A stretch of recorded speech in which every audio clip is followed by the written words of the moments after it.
Emily had always been the rock of our family, a beacon of support in a world that often felt chaotic. Growing up, she was the type of sister who would drop everything to help me with homework or lend an ear during my teenage angst. Our bond was forged in countless shared moments, from giggling under the covers during late-night talks to navigating life's challenges side by side. The little two-bedroom house we called home was a tapestry of our memories. Each corner held laughter, warmth, and the unmistakable scent of our mother's cooking wafting through the air. As I settled into my role as a news reporter, my commitment to uncovering truths and telling stories only strengthened my respect for Emily. She had always believed in the importance of community and standing up for what was right, qualities that resonated deeply with my journalistic values. We often discussed current events over dinner, passionately dissecting headlines and debating the implications of social justice issues. In many ways, our conversations fueled my desire to make a difference through storytelling. But on that fateful evening when everything changed, I was reminded just how fragile our lives could be. Emily's tranquil existence shattered and an unexpected disaster struck her home, an incident ignited by someone else's negligence. As news spread through our small town, swirling like autumn leaves caught in a storm, I couldn't shake the feeling that this was more than just a personal tragedy, it was also a story waiting to be told. Unbeknownst to Emily or anyone else involved, I stood at the intersection of family loyalty and professional duty. My heart raced as I realized that while I wanted to protect her from further hurt, there were truths begging to be uncovered, truths that would soon unfold in ways none of us could have anticipated. The evening began like any other, with the comforting hum of life filling the air and Emily preparing dinner in her cozy kitchen. I remember her laughter as she chatted with a friend on the phone, the scent of sautéing garlic curling through the house. But all that changed in an instant when a loud crash echoed from outside, followed by shouts and panic. What had initially seemed like an ordinary night spiraled into chaos as I rushed to the window, my heart pounding. A car had careened off the road, plowing through Emily's beautifully maintained front yard before slamming into her living room wall.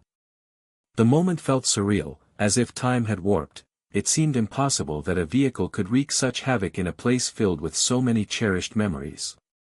As sirens wailed and neighbors hurried to offer assistance, I grasped the gravity of the situation. The driver, a young woman who appeared disoriented, emerged from the wreckage with only minor injuries but had shattered more than just the brick facade of Emily's home. Within moments, emergency responders were assessing what remained of our sanctuary, a space where Emily had hosted family dinners and celebrated birthdays. The destruction was not merely physical, it struck at the core of Emily's sense of security. The walls that once held the warmth of shared conversations now lay in rubble, exposing her vulnerability to a world that felt suddenly unpredictable. As debris scattered across her living room, I became acutely aware of how fragile our lives could be, and how quickly comfort could be replaced by fear. I watched as Emily grappled with shock and disbelief, her usually vibrant spirit dimmed by this unforeseen crisis. It was more than just a home that had been damaged, it was a symbol of everything we had built together. This incident was no longer just about recovery, it was about finding strength amid despair, even as I stood poised to report on this deeply personal tragedy. As I stood at the edge of the chaos, my thoughts shifted toward the person responsible for this catastrophe, Megan, the young woman who had lost control of her vehicle. Initially, I grasped only fleeting impressions of her amidst the frenzy, dark hair tangled around her face, wide eyes reflecting confusion, and an air of recklessness that lingered even after she stumbled from the wreck. It was as if she had been transported from a different reality, unaware of the havoc she had wreaked. Megan seemed to embody carelessness, perhaps a combination of youthful exuberance and an utter disregard for the consequences of her actions. As sirens screamed and emergency crews worked diligently to secure the scene, I learned that she had been driving home from a party, her laughter and carefree spirit transformed into an unsettling silence. Neighbors whispered among themselves, piecing together snippets about how she'd been drinking earlier that evening, a detail that both infuriated and saddened me.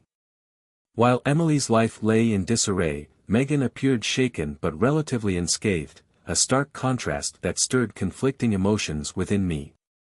My heart ached for Emily, who had tirelessly built a warm home filled with love and laughter, now reduced to rubble because of someone else's momentary lapse in judgment.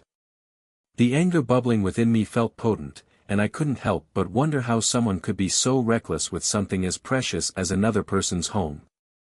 As the initial shock wore off and I started to process everything, I recognized that Megan would become a pivotal figure in this unfolding narrative. Her choices had set in motion a series of events that would not only alter Emily's life but also challenge my resolve as a reporter. I found myself questioning how to portray this young woman. Would she be merely a villain in this story, or was there more to unravel in her actions? My duty to uncover the truth now felt intertwined with a desire for justice for my sister. As the dust settled amidst the debris of Emily's home, I found myself torn between two distinct identities, the devoted sibling and the relentless news reporter. My heart ached for Emily, yet my instincts as a reporter kicked in, urging me to uncover every detail of this tragic event. I could hear the whispers of nearby neighbors, their voices blending into a cacophony that both informed and distracted me. It was a peculiar sensation. My mind raced with questions as I felt the weight of my obligations pressing down on me. At that moment, armed with a notepad and pen, I knew I had to document everything. The adrenaline surged within me as I approached the scene, observing how my role as an eyewitness morphed into that of an investigator. I jotted down notes about Megan's reckless driving, the statements from first responders, and even snippets from concerned neighbors who had witnessed the crash. Each detail mattered. My reporting could shape public perception and possibly bring justice for Emily. Yet every time I looked at my sister, visibly shaken and overwhelmed, I felt a pull back into my personal reality. How could I ask probing questions when all she needed was comfort? This tension gnawed at me. My dedication to seeking truth often clashed with my impulse to protect her from further pain. Could I truly be impartial when it was her life being discussed? With each interview conducted and article written in subsequent days, I began to navigate this treacherous balance between duty and devotion. Every piece of information gathered sharpened my journalistic commitment while simultaneously deepening my desire for accountability on Megan's part. In this intertwining web of family loyalty and professional responsibility, clarity felt elusive. Each decision weighed heavily as I sought to honor both truths without sacrificing one for the other. When word about the car crash reached our family, the reaction was nothing short of explosive. My parents arrived within minutes, their faces etched with concern and confusion. My mother's voice trembled as she wrapped her arms around Emily, desperately trying to shield her from the shock that had overtaken her life. What happened? How did this even occur? She asked repeatedly, the questions spiraling into a frantic rhythm that seemed to echo in the chaos left behind. Our relatives began to trickle in, drawn by worry and the desire to console us. Hushed conversations filled the air, mingling with the sound of murmured condolences and disbelief. Is Emily okay? What about the driver? They'd inquire, their eyes flickering nervously between me and my sister as though seeking answers I didn't yet have. Each inquiry felt like a reminder of how rapidly our once stable world had been upended. My uncle, usually the calm amidst storms, was visibly shaken, his face flushed with frustration before he finally spoke up. This is ridiculous. People need to be held accountable for their actions, he declared, his anger palpable. I glanced at Emily, who sat quietly, her eyes glossed over with tears. The emotional weight of everyone's presence only intensified my own turmoil. While they sought comfort in understanding what happened, I needed to protect my sister from further hurt. As family members began discussing potential legal action against Megan without knowing all the facts, I felt a wave of apprehension wash over me. The tension hung thick in the room. Emotions swirled and morphed into a cacophony of fear, ire, and compassion for Emily. In their urgent rush for answers, they inadvertently magnified my own inner conflict. How could I support my sister while simultaneously gathering information to report on a person whose actions had wrecked her life? Loyalty waged war against accountability as we navigated this delicate moment together, each comforting gesture to Emily only reminded me of how precarious our lives now felt. The impact of Megan's actions stretched beyond physical damage. It struck at the heart of our family unity during a time when we needed it most. Late that night, as the dust settled and the echoes of concern began to fade, I made a decision that felt both necessary and treacherous. I would cover the story. It was a choice that weighed heavily on my conscience. While I wanted to be with Emily as she navigated the aftermath of the crash, I also understood that my position as a reporter could provide crucial insights into this unfolding narrative. I couldn't ignore the journalist within me, especially when the truth seemed so vital. However, there was a caveat. I knew I had to conceal my identity as a reporter from everyone involved in the incident. The last thing I wanted was for Emily or my family to feel further burdened by my professional role during such a delicate time. They needed support, not a sibling who could potentially expose their pain to the public eye. So, I resolved to step back from my duties at work while simultaneously immersing myself in this personal crisis under the guise of an anonymous observer. The following day, armed with only my phone and an old notebook, I began gathering information without revealing my true intentions. As neighbors and friends discussed what had happened, I discreetly took notes, listening intently to their accounts. Each story added layers of complexity to Megan's reckless actions and provided context for what led to Emily's devastation. Yet every snippet of information came with a bittersweet sting. While it deepened my understanding, it also pulled me farther away from the sisterly bond we shared. Navigating this duplicity felt like walking a tightrope. One misstep could send me plummeting into disarray. As I delved deeper into Megan's background and spoke with witnesses about that fateful night, I realized that every detail gathered was not just about reporting but about piecing together a narrative that might bring closure for Emily. My commitment to uncovering the truth became an intricate dance between protecting my sister and pursuing justice for her shattered life. Each decision carried weight, every question asked echoed in my mind long after they were posed, reminding me of what was truly at stake. As I delved deeper into the investigation, my determination to uncover the truth intensified. Armed with a list of potential witnesses, I set out to gather various perspectives on the incident, hoping to piece together an accurate account of that night. My first stop was the local cafe, where several patrons had witnessed the crash unfold. With my reporter's notebook in hand, I discreetly approached a group of young adults sitting at a corner table, their expressions still marred by shock. They recounted that evening's events with fragmented memories, each person adding a layer to the story. One witness described seeing Megan's car swerving down the street moments before the collision, while another mentioned how they had heard her laughing and playing music loudly just moments before losing control.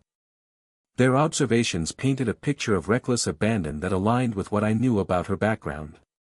It was unsettling to hear them casually discuss her in such a way, and it filled me with a mixture of anger and disbelief that one individual's lack of responsibility could lead to such devastation.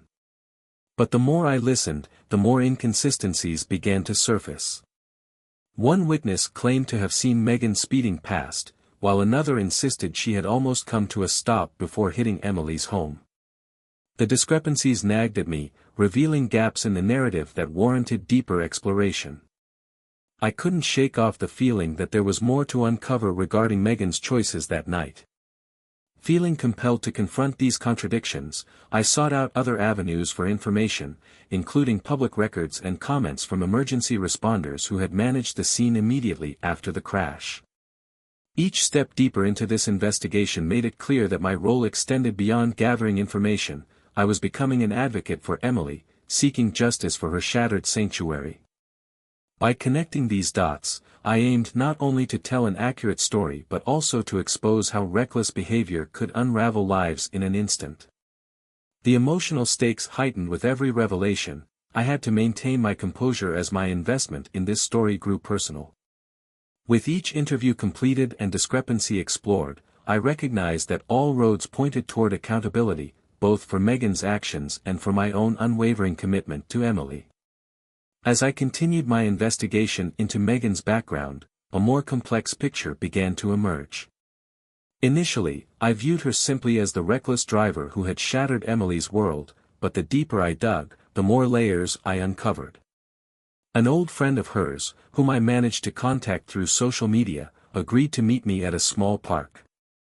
With a wary glance around, she shared details that shaped my understanding of Megan's life. Megan has been struggling for a while, she revealed, her voice low. After her parents' divorce last year, she became someone different, more impulsive and reckless. This was not the story I had expected. It seemed that beneath her carefree exterior lay a young woman grappling with grief and instability. The pressures of family upheaval appeared to have taken their toll on her mental health, spiraling into irresponsible choices that culminated in the crash. As I delved further, I discovered that Megan had also faced bullying during high school. Her reaction to this trauma manifested in erratic behavior and an ongoing struggle with self-worth. While this didn't excuse her actions that night, it provided context, an understanding that complicated my initial anger towards her. Internalizing this new narrative shifted my perspective. What had once felt like simple recklessness now hinted at a deeper battle within her. Every piece of information weighed heavily on me. I felt my emotions oscillating between empathy for Megan's struggles and outrage for what she had done to Emily's home. This realization forced me to confront difficult questions. How would I present Megan's story? Could I report on her life without overshadowing the pain she caused Emily? Tension built within as I realized that the truth would not fit neatly into the categories of hero and villain. Instead, it was muddled with shades of gray. The tragedy lay not only in the destruction of Emily's home but also in Megan's silent battles, a poignant reminder that every incident has multiple narratives intertwined within it. As I continued to piece together the narratives surrounding the crash, an unsettling weight settled on my shoulders. The conflict between my loyalty to Emily and my duty as a reporter grew more pronounced, pulling me in conflicting directions. My heart ached for my sister, who was trying to pick up the pieces of her life, yet here I was, digging into the details of her tragedy with the intent to expose the truth, and in doing so, potentially adding more pain to her burden. Each time I sat down to write or conduct an interview, I was confronted by a nagging question: how much could I reveal about Megan without stripping her of her humanity?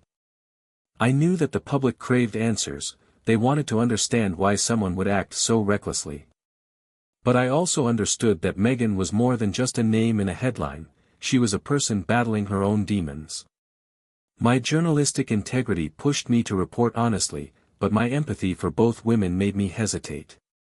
In conversations with family members, I sensed their growing frustration with the lack of accountability. They wanted justice, and I was aware that my reports could influence public sentiment and possibly lead to legal ramifications against Megan. Would pursuing this story mean sacrificing Emily's comfort for the sake of sensationalism? The thought left me nauseous. At night, after hours of writing and contemplating my approach, I lay awake wrestling with this ethical dilemma. I could see the potential for my article to serve as a catalyst for change, perhaps raising awareness about reckless behavior and its consequences, but at what cost?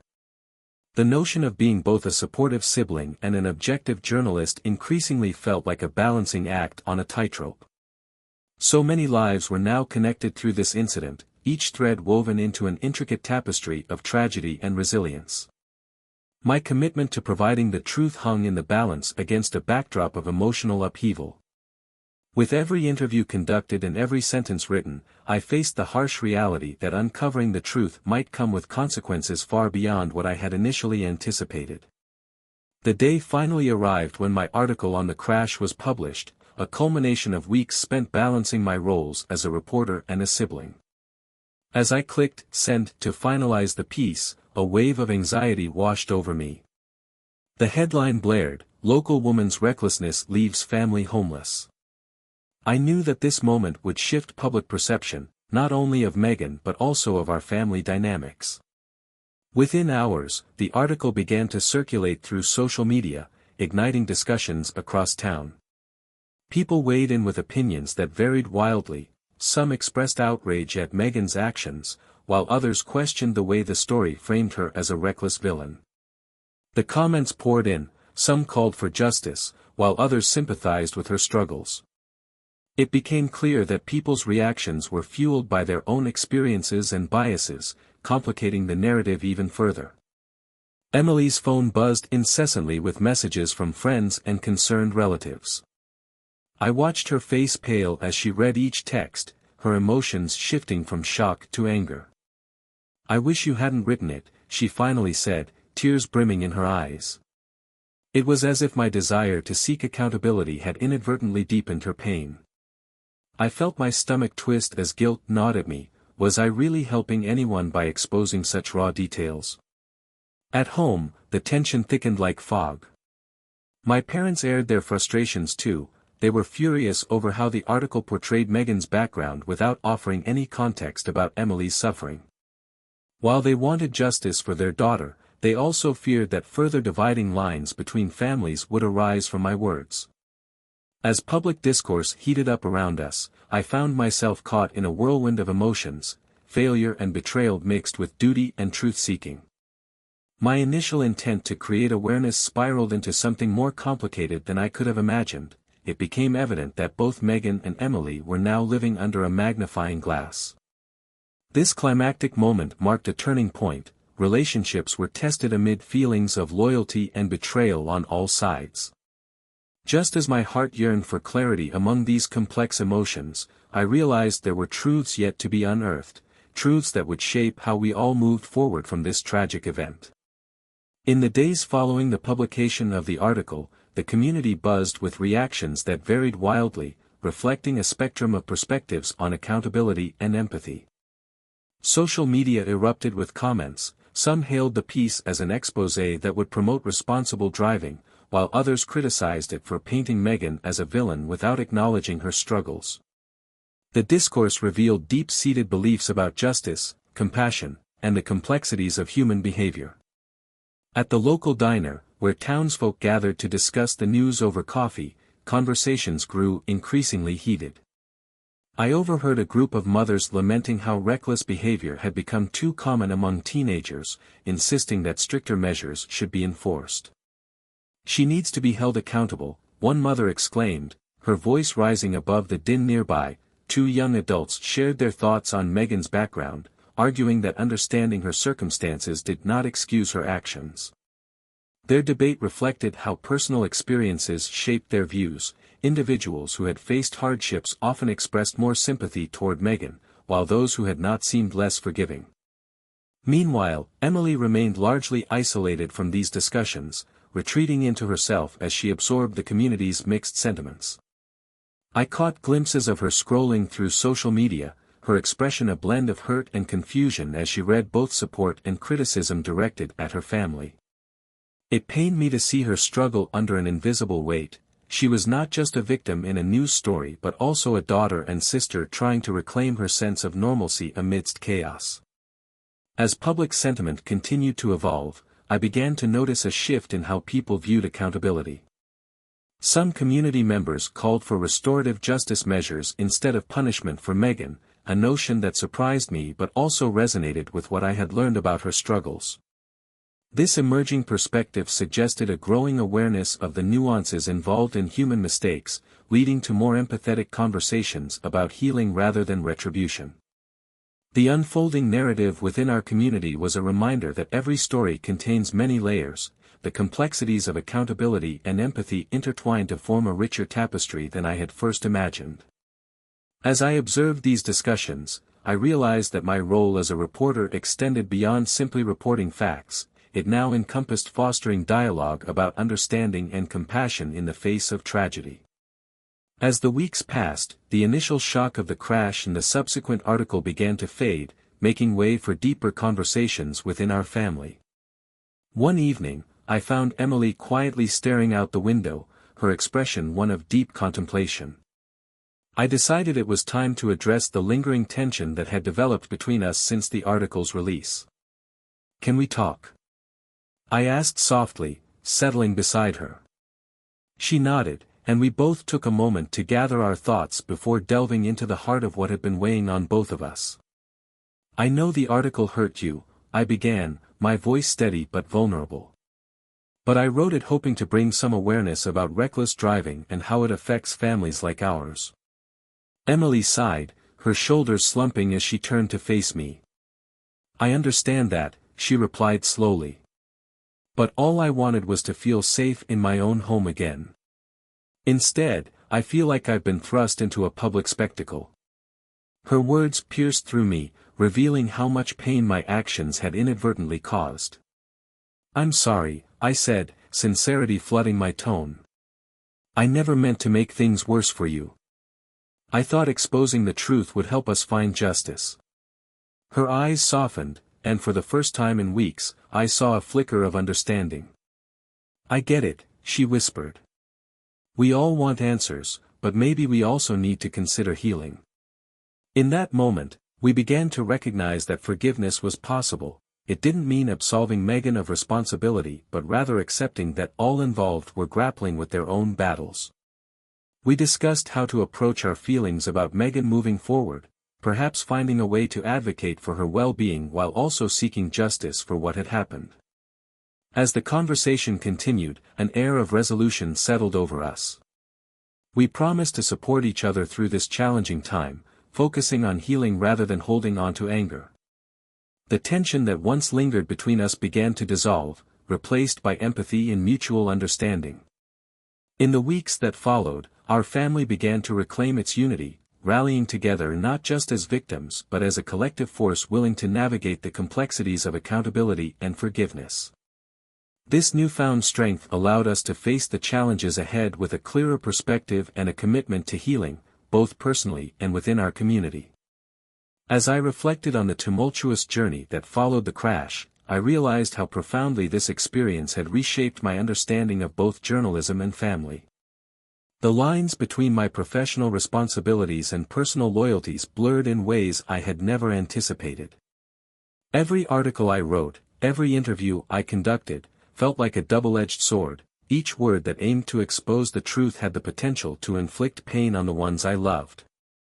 This incident served as a harsh reminder that journalism is not simply about reporting facts, it is about narrating human experiences fraught with complexity and emotion. I had entered this field with the idealistic notion that uncovering truths would lead to justice and clarity. However, the reality was more convoluted, revealing that each story comprises diverse perspectives and hidden struggles. As I navigated this landscape, I learned that accountability should not come at the cost of empathy. The conversations I shared with Emily helped me grasp how deeply personal experiences influence our understanding of events. Forgiveness became a central theme, not just for Megan, but for ourselves, as we sought to reconcile the pain inflicted by circumstances beyond our control. This process of healing emphasized the importance of compassion in the face of adversity.